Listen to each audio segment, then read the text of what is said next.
ओम शांति। आज हम बात करेंगे कि हम भगवान से कैसे बातचीत कर सकते हैं। अपनी बात हम भगवान तक कैसे पहुंचाएं और बाबा जो उसका आंसर दे रहा है वो हम तक कैसे पहुंचे और कैसे हम उस चीज़ को जाने। देखो, वैसे तो हर समय हर घड़ी बाबा हमारे साथ है। वो हमारे हर समय साथ है, हमारे हर संकल्प उस तक पहुंच रहे हैं। और सबसे बड़ी बात है उससे हमारा कनेक्शन जुड़ना, और जो वो हमारी मदद करता है, जो हमारे साथ रहता है, उसको महसूस करना। क्योंकि कई बार तो इतना ज़्यादा आपको महसूस होएगा कि इतना क्लियर आभास होगा कि भगवान तो बिल्कुल मेरे साथ खड़ा है, वो हर पल हर घड़ी मेरे साथ है। और कई बार तो इतनी शक्ति महसूस होगी आपको कि कितने से बड़ी परिस्थिति आ जाए, हम डरते नहीं हैं। हमें बिल्कुल भी डर नहीं लगता। हम निश्चिंत हो जाते हैं कि भगवान मेरे साथ खड़ा है। मेरा साथी कौन है? हजार भुजाओं वाला, इस ब्रह्मांड का मालिक, पूरी सृष्टि का मालिक, मेरा पिता, वो मेरे साथ है। मेरे साथ कभी गलत हो ही नहीं सकता, इतना निश्चय होना चाहिए। और वो हर समय हर घड़ी हमारे साथ है। और बात करना तो देखो, हमारे एक एक संकल्प, जो एक एक विचार है, वो हर समय हर घड़ी बाबा के पास पहुंचते हैं। वो हमारे हर विचार को सुन रहा है, हमारे हर संकल्प बाबा के पास जा रहे हैं। पर लेकिन फिर भी हमें ना एक छोटा सा विजुअलाइजेशन भी कर सकते हैं अपनी बात बाबा तक पहुंचाने के लिए। हम छोटा सा एक मेडिटेशन भी कर सकते हैं। जैसे अपने आप को, जैसे हम सूक्ष्म वतन में फील करें कि वे सूक्ष्म वतन में हम बैठे हैं और सामने बाबा को विजुअलाइज करें। ब्रह्मा बाबा के तन में शिव बाबा को हमें विजुअलाइज करना है। और अपनी जो भी प्रॉब्लम है, जो भी समस्या है, वो बाबा के आगे हमें बोल देनी है, बाबा को बता देनी है। और उसका आंसर कब मिलेगा वो हम पे भी निर्भर करता है। क्योंकि देखो, वैसे भी बाबा ने हमें कितना ज्ञान दिया है। हमारी बुद्धि में से कितना ऐसे अंधकार भरा हुआ था, उसको हटा दिया बाबा ने। हमें प्रकाश की ओर ले गए बाबा। बाबा तो वैसे भी ज्ञान का सागर है। उसने कितना हमें ज्ञान दे दिया है। हमारे हर प्रश्नों का, हर जन्म जन्म, जैसे जन्म हमने लिए ना, इतने सारे जन्म, तो उनके जो हमारे जन्म जन्म के जो प्रश्न थे ना, वो भी बाबा ने हमें दे दिए। तीनों कालों के बारे में बाबा बता दिया है। हमें तीसरा नेत्र प्रदान कर दिया। हमें बाबा ने तो इतनी सारी चीज़ें बता दी हैं कि शायद हम कितना ही शुक्रिया करें, उससे वो कम ही है उसके आगे। पर लेकिन है ना, जैसे देखो, बाबा हमें ना, जैसे हम कोई भी क्वेश्चन पूछते हैं तो बाबा हमें उसका जवाब तो देखो देता ही है। पर लेकिन उसका ना हम पे निर्भर करता है कि हमने जब प्रश्न पूछा तो उस टाइम हमारी बुद्धि कहाँ व्यस्त है। अगर हमारी बुद्धि इधर उधर बातों में व्यस्त है, या मेरी बुद्धि इधर उधर की बातें सोच रही है, लगा लो व्यर्थ चिंतन कर रही है, तो अगर जवाब मिलना होगा ना, तो बाबा ने मान लो जवाब दे दिया, तो हमारी बुद्धि उसको कैच नहीं कर पाएगी। क्योंकि हमारे बहुत सारे संकल्प चल रहे हैं ना, तो हो सकता है उन संकल्पों में बाबा का दिया हुआ आंसर भी हमारा मिक्स हो जाए। तो अगर हमें हमारे क्वेश्चन का आंसर चाहिए ना, तो सबसे पहले अपने विचारों को हमें शांत करना होगा। अपने विचार है ना, उनको थोड़ा शांत करना होगा बिल्कुल हमें। तभी हमारी बुद्धि बाबा से जुड़ पाएगी ना, और फिर जो आंसर होगा उसको हम कैच कर पाएंगे। तो पूर्ण हमें समर्पण की भावना भी रखनी चाहिए कि भाई, मैंने अब अपना जो भी मेरा क्वेश्चन था वो मैंने बाबा के आगे रख दिया। अब बाबा मुझे उसका आंसर किसी ना किसी के थ्रू देगा ही देगा। क्योंकि देखो, जब बाबा हमारे क्वेश्चन का आंसर देगा ना, तो हमारे बुद्धि में ही कोई ऐसा संकल्प आएगा, कोई ऐसा विचार आएगा जो उसको हमारे क्वेश्चन का आंसर होगा। क्योंकि ऐसा नहीं है कि बाबा बोलेंगे, खुद ही बाबा बोल के हमें उसका आंसर देंगे। नहीं, वो किसी ना किसी के थ्रू आएगा।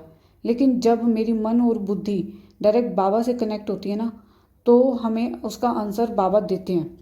देखो, कई बार आपको इतना ज़्यादा फील होता है कि भाई वाकई में आपको कोई गाइड कर रहा है। जब आपकी पूरी बुद्धि उससे जुड़ी हुई होती है ना, तो आपको एक एक स्टेप ऐसा महसूस होता है कि आपको ये कोई गाइड कर रहा है। आप कई बार ऐसी चीज़ कर जाते हैं तो आपने सोचा भी नहीं होता कि भाई ये चीज़ के बारे में तो मुझे पता ही नहीं था, ये मैंने कैसे कर दिया। वो है ना, हमारी मन बुद्धि जो होती है ना, बिल्कुल बुद्धि उस से जुड़ी होती है परमात्मा से। उस टाइम जब हमें वो गाइड करता है ना, हम उसके अकॉर्डिंग फिर चलना शुरू कर देते हैं। अपने आप ही हमारी बुद्धि उस हिसाब से चलनी शुरू कर देती है। तो कई बार जब हमारी बुद्धि इधर उधर अंगेज हो रही है, तो बाबा तो आंसर दे रहा है पर हम कैच नहीं कर पा रहे। तो कई बार क्या होता है, हम संतुष्ट नहीं हो पाते उस आंसर से, क्योंकि हम कंफ्यूज हो रहे होते हैं ना अपने संकल्पों में भी।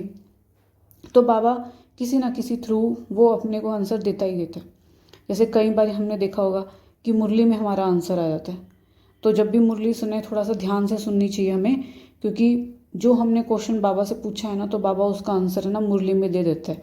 जैसे मान लो अगर आज हमने क्वेश्चन पूछा तो हो सकता है आज की मुरली में ही कोई हमें आंसर मिल जाए, या आगे 2 या 3 दिन जो मुरली आएगी उनमें हमें अपना आंसर मिल जाएगा।